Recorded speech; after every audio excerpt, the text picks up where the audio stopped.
Bonjour à tous les auditeurs et auditrices de vipradioonline.fr. Vous visionnez notre reportage découverte RVPB en images. Bienvenue à tous sur le plateau instrumentalisé de Calerne à Cossol, dans l'arrière-pays grassois à plus de 1200 mètres d'altitude. Ce site exceptionnel appartient à l'Observatoire de la Côte d'Azur en fonction depuis 1974.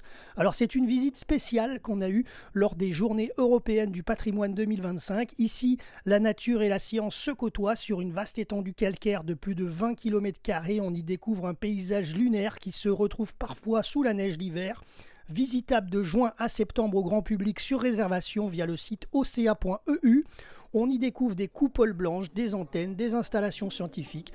Depuis les années 70, le site de Calerne est un haut lieu de la recherche en astronomie, géodésie, physique et atmosphérique. On y observe les étoiles, on y mesure la rotation de la Terre, on y teste des technologies spatiales.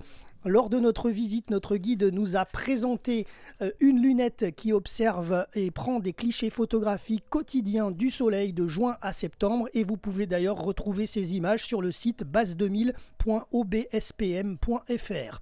On a vu aussi le télescope de Schmidt des années 70, c'est le plus grand du plateau, mais il n'est plus en service actuellement car ses photos étaient en argentique et il permettait d'observer la carte du ciel. On a vu aussi l'interféromètre GI2T qui est à l'arrêt depuis le début des années 2000.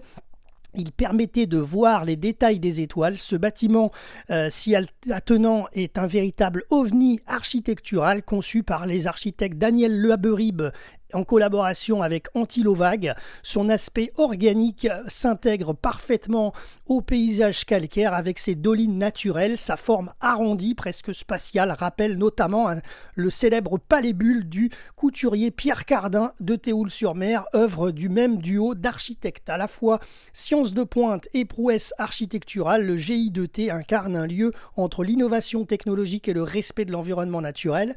Ce bâtiment continue d'avoir une fonction scientifique puisqu'il sert aujourd'hui de station de pilotage à distance pour certains instruments astronomiques et notamment un télescope situé aux États-Unis dans le cadre de coopération internationale en astronomie.